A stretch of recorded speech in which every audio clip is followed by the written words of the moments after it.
आखिर क्यों कहा जाता है कान्हा जी को लड्डू गोपाल? छोटे रूप को कहते हैं लड्डू गोपाल। लड्डू गोपाल कान्हा जी का ही छोटा रूप है। बाल कान्हा जी घुटनों के बल चलते थे। लड्डू गोपाल के हाथों में हमेशा लड्डू होता है।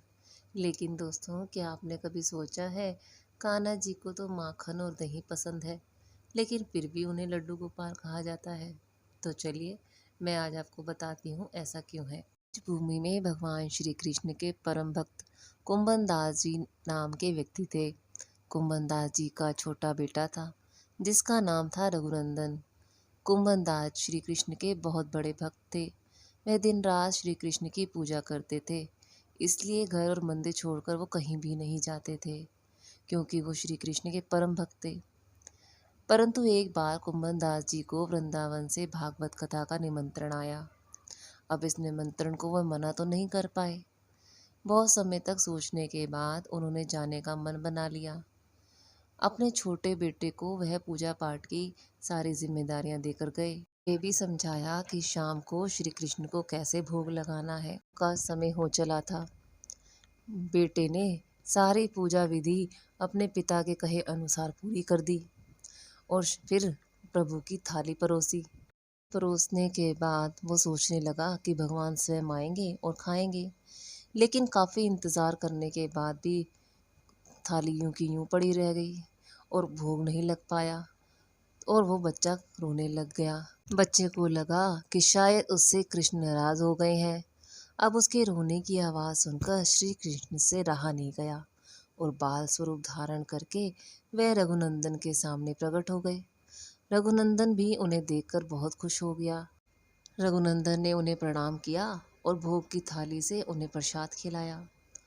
प्रभु ने सारा प्रसाद खा लिया।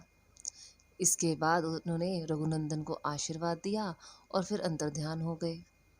अब जैसे ही कुंभन दास घर वापस आए तो उन्होंने थाली साफ देखकर बहुत हैरानी हुई। उन्होंने सोचा कि शायद रघुनंदन को भूख लगी होगी तो उसने सारा खाना खा लिया होगा, लेकिन अब तो रोज यही होने लग गया था। कुंभन दास जी कथा पर जाते और पीछे से रघुनंदन को सारी जिम्मेदारियां देकर जाते।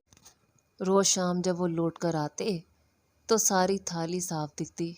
उन्हें बहुत ही शक हुआ। अब उन्होंने इस सच को जानने के लिए एक दिन मंदिर की दीवार के पीछे छिप गए। बेटे रघुनंदन ने पूजा पाठ किया और कान्हा जी को भोग लगाया और थाली परोसी। थाली जैसे ही परोसी, भगवान श्री कृष्ण बाल रूप में प्रकट हो गए। कुंभन दास जी ये सारा दृश्य दीवार के पीछे से खड़े होकर देख रहे थे। वो देखकर भाव से भर गए और कान्हा जी के चरणों में गिर गए।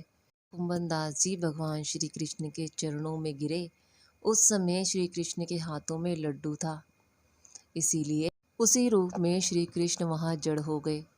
गोपाल तो श्री कृष्ण को कहते हैं, परंतु उनके हाथ में लड्डू था, इसलिए उनका नाम लड्डू गोपाल ही पड़ गया। इसलिए जन्माष्टमी पर उनके मोहक रूप लड्डू गोपाल की पूजा की जाने लगी।